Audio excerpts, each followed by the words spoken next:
नमस्कार दोस्तों। News time में आपका बहुत बहुत स्वागत है। बात करेंगे आज आरिफ मोहम्मद खान की। आरिफ मोहम्मद खान जिन्हें बिहार का राज्यपाल बनाकर भेजा गया है। एक तीर से कई शिकार करने की कोशिश की है भाजपा ने। केरल के राज्यपाल थे और वहां विजयन साहब की सीपीएम की सरकार को तंग करने में इन्होंने कोई कसर नहीं छोड़ी। एक ऐसे राज्यपाल जो खुलकर बीजेपी के समर्थक नजर आते हैं या मोदी के समर्थक बनकर नजर आते हैं।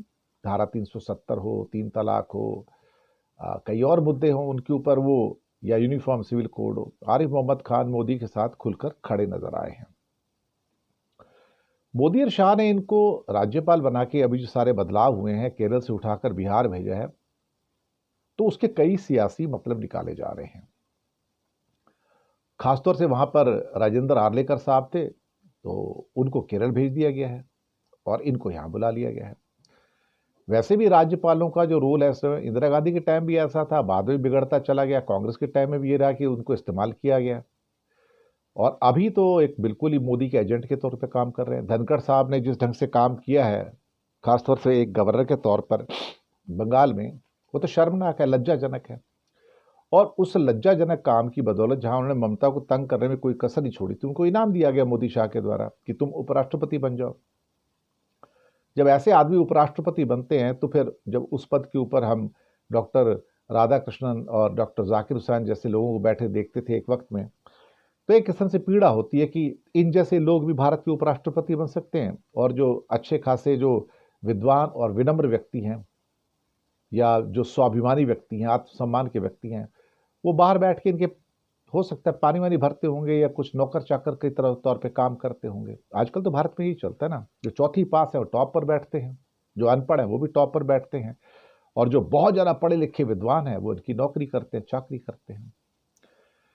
तो ये चीजें हैं। अब यहाँ पर बिहार को जीतने के लिए आरिफ मोहम्मद खान की भूमिका आज से 6-7 महीने बाद, 8 महीने बाद जब चुनाव संपन्न हो जाएंगे बिहार के, तो बहुत प्रमुख होने जा रही है। तब किसको न्योता देना है सरकार बनाने के लिए, किसको नहीं देना है, किसको अवॉइड करना है, किसको पक्षपात करना है, ये सब आरिफ मोहम्मद खान करेंगे जैसे कि ऊपर से आदेश मिलेगा। तो उसी के लिए आरिफ मोहम्मद खान की नियुक्ति यहां पर की गई है। अब ये बातचीत तो हो रही है इस बारे में। अब जो राज्यपाल का जो पद है, गवर्नर का जो पद है, ये तो एक एजेंट एजेंट है ना, इस टाइम केंद्र का वो एजेंट के तौर पे काम कर रहा है। तो जैसे ऊपर से हुक्म मिलता है वो ऐसे ही कर देता है। तो उसकी जो क्या कहते हैं, लॉयल्टी जो है राज्यपाल की भारत में, वो संविधान के प्रति नहीं है, वो मोदी और शाह के प्रति है। तो उनका संविधान नरेंद्र मोदी और अमित शाह है, न कि भारत का संविधान। अब भारत तो वैसे भी देखा जाए तो हमारा देश तो यहाँ कोई किसी को भी खरीद सकता है, कोई किसी को भी बेच सकता है। मीरचंद और मीर जाफर और जयचंदों का देश है हमारा। तो आत्मसम्मान तो यहाँ है नहीं, ना ही देश से किसी को प्यार है।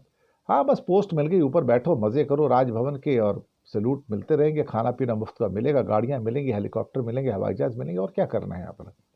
और एक ही बात है कि आपको जो अपनी श्रद्धा रखनी है, वो श्रद्धा आपको मोदी और शाह के प्रति रखनी है। ये कांग्रेस के राज में भी होता था, मैं आपको बताऊं। तो ऐसा नहीं कि अभी जो अलग हो रहा है। लेकिन बिहार में करीब करीब 18-20% के मुस्लिम वोट हैं, उनको भी कैसे मैनेज करना है। यानी कि उन मुस्लिम वोटों को अगर बांट दोगे, क्योंकि वो बीजेपी को मिलते नहीं हैं, तो उनको बंटवाना है आरजेडी में, जेडीयू के अंदर, एलजेपी में, और अब प्रशांत किशोर भी आ गए हैं। तो वहां पर मुस्लिम वोटों में बिखराव कैसे पैदा किया। और फिर एआईएमआईएम भी है, वो भी काफी सीटें लड़ती है यहाँ कर।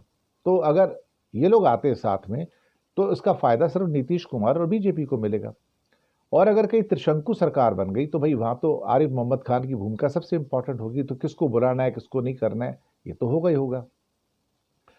और कहीं थोड़ा उल्टा सीधा हो गया तो ये भी देखना है कि कहीं महागठबंधन की आरजेडी के साथ ये सरकार ना बन जाए। तो मुस्लिम वोटों का तो काफी असर होता ही है। अब उन 18% मुस्लिम वोटों में से भी 73% पसमानदा है, यानी कि गरीब है जो। अब उनको तो खैर सभी लोग अपने पाले में करना चाहते हैं। बीजेपी की अपनी छवि जो है मुस्लिम विरोध की है, लेकिन जेडीयू, एलजेपी और अन्य दलों की छवि है मुस्लिम विरोधी नहीं है। तो आरिफ मोहम्मद खान वहां जाके एक केमिस्ट्री बिठाएंगे कि ये मुस्लिम वोट बट जाएं। वो बटेंगे तो बीजेपी को फायदा होगा।